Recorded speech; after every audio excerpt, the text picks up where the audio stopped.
Alrighty then, it's time to play some good old DBD. I haven't played in a while, so I hope I'm not ass cheeks. Finally, the match is started. Can't wait to send these survivors back to the lobby crying.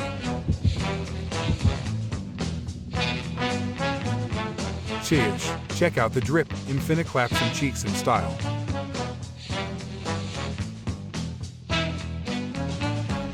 Aha, finally found you bozos. Now get some of this bad thing. Don't run away from me now, blood. Hit you stinking NPC. Damn, they already got the first gen. Oh well, I just need to hurry my ass up and get to killing.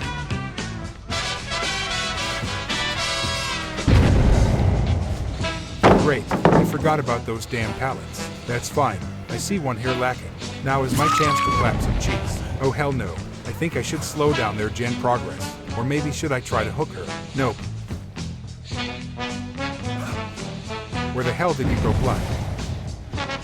Aha, there you are.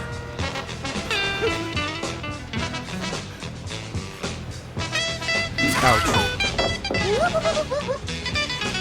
Fuck! Crap, I fumbled this. Now I got to get her down again. That's right, fool. Caught you lacking again.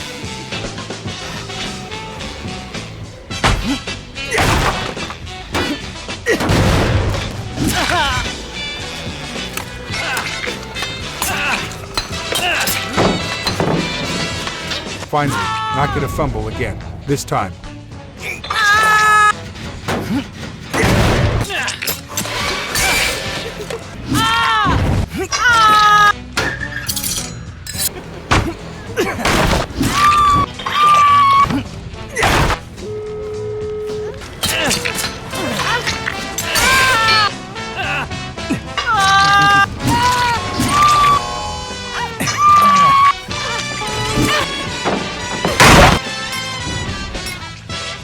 Well, that match didn't go too well.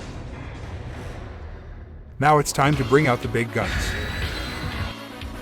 I'm going to win this time.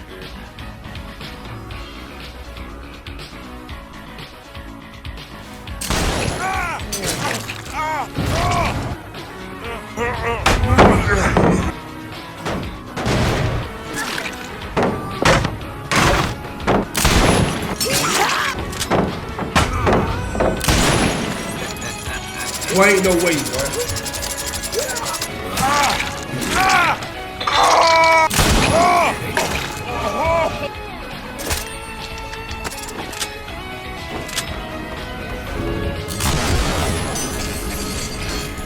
Bullshit, that didn't count. I am winning for sure now.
Fuck this game. I wish there was another game that's fresh and different from this bogus. Drop it.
Yeah, that's what I am fucking talking about.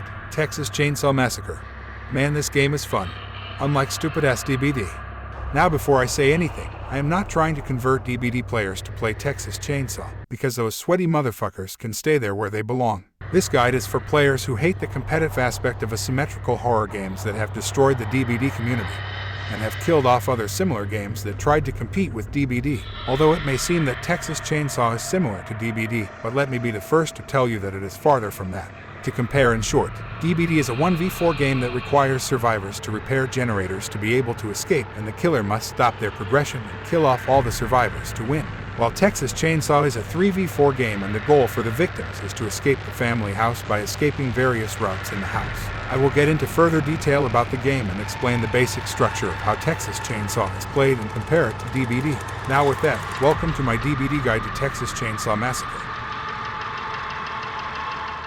Like I said before, Texas Chainsaw is a 3v4 game that consists of 3 family members and requiring Leatherface to start each game. Because what is Texas Chainsaw without Leatherface? These family members consist of 4 characters that each have their own special traits that can help the family find the victims easier and kill them off. Starting off with our main man, Leatherface. Well, obviously his special trait is his chainsaw, which can be revved to inflict more damage on the victim and have a potential one-hit kill. If you can actually get it to hit the victim. Unlike me, each character can have a custom loadout with their own abilities and perks, just like DBD. But the difference is that you can actually upgrade your character's attributes to your style of gameplay, and have the option to choose your own execution. The best part is that these executions always trigger when you kill the victim, unlike DBD, where you have to have certain circumstances to execute a survivor. After every game you earn points. You can use these points to upgrade your character attributes or use them on their skill tree to unlock unique perks that fit your style. The perks can be upgraded to fit your needs just like DBD. Only difference is that can actually upgrade your special trait, and you have the ability to create a unique character that can be tailored to how you play. No more metas against metas, because not every Leatherface is the same, and depending on your style the characters are completely customized to the player. Feeling overwhelmed by all this information? Don't worry, everything that I just explained applies to every character, including the victims. Besides, I'm just explaining the basics of the game. So that way, when you start playing this game, you don't get bitch slapped by all these new mechanics and end up playing ass cheeks like I did. Moving on to the next family member is Cook. Cook's special trait is Seek, meaning he has heightened hearing senses that help him find the victims, and once found, he calls them out to let the other family members see exactly where they are. A few players have mixed feelings about this trait, some saying that it needs to be buffed, because that is pretty much all he can do. But others say it needs to be nerfed, because he can literally spot you exactly where you are, whether it be through walls, rooms from across the hall, or even through the floors to the basement. But I'm pretty sure we all know is doing the complaining. Next up is the Hitchhiker, whose special trait is Trap, meaning he can set traps wherever he pleases, to help catch victims and leave them vulnerable to get them executed.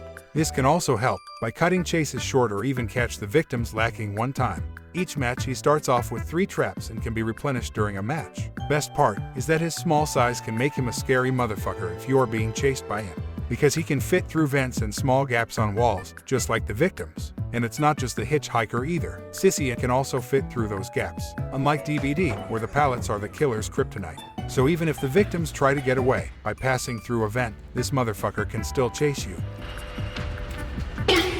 Next family member is Johnny, who has my favorite trait, Hunt. I feel like this is my favorite trait because I have the vision of a bat when it comes to finding or catching victims in this game. But with Hunt activated, Johnny can track victims' footprints accurately and help him find a victim who is hiding like a little bitch. Last but not least is Sissy, whose special trait is called Bane. What this does is that it gives Sissy the ability to inflict poison on the victims, and also set poison traps on items that the victims use to help with their escape. Also, just like the Hitchhiker, she can squeeze through vents and gaps on the wall, keep chasing victims, and ensure their execution. I honestly don't use Sissy as often, since it really doesn't fit my style of play, but if played the right way, she can be beneficial with those poison traps or poisoning the victims to slow their escape progress. Now that we just got through with the family, I will now introduce the victims. I promise I will get through the victims quickly, since they all play the same, but also have their own unique attributes that can change the momentum of the game. Let's start off with Anna. Her special trait is Pain is Nothing. When active, it reduces the damage inflicted when taken hits or falls during the match, and also has immunity to poison during activation of the trait. Next is Leland. His trait is called Lifesaver. What this does is that it gives Leland the ability to fight back against the family by pushing them down to the ground and have them stunned for a few seconds. Next is Julie. Her trait is Ultimate Escape. It's not as ultimate as it sounds, but it pretty much gives Julie immunity from Cook's and Johnny's tracking abilities. It also reduces her stamina consumption while it's active. Next is Sonny. He's trash. He has this Last of Us knockoff hearing thing that apparently Joel tried to teach him, but really didn't pay attention. But don't take my word for it. I have seen others use him and clutch themselves to escaping the family and leaving me to die. Lastly, we have Connie, who apparently is being treated like the car in Monopoly when joining in a lobby. I can't blame them though, because she has the focus trait, which can help her pick locked doors in 3 clicks, making it easier for her to escape the family and say deuces.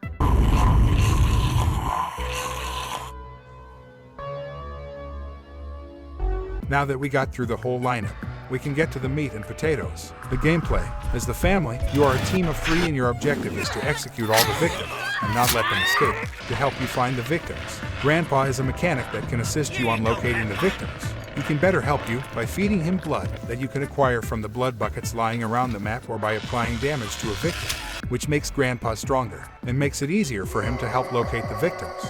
Now let's get into the victims' gameplay. The victim's objective is to escape the family house without being executed. Unlike DBD, there are no hooks that can keep you from your progression, but there is sort of a time limit. The victims have been tortured and wounded, so their health deterioration is paramount. They must escape in time to find help and attend to their wounds. They must use tools and scraps that are laying around the family house to help ensure escape, but they have to be careful when Grandpa is awake. Whenever Grandpa is locating the victims, you must stay still so he won't be able to locate you. If you are moving around, however, Grandpa can locate you and the family will move toward your location for execution. However, the victims can temporarily disable Grandpa and help accelerate their escape.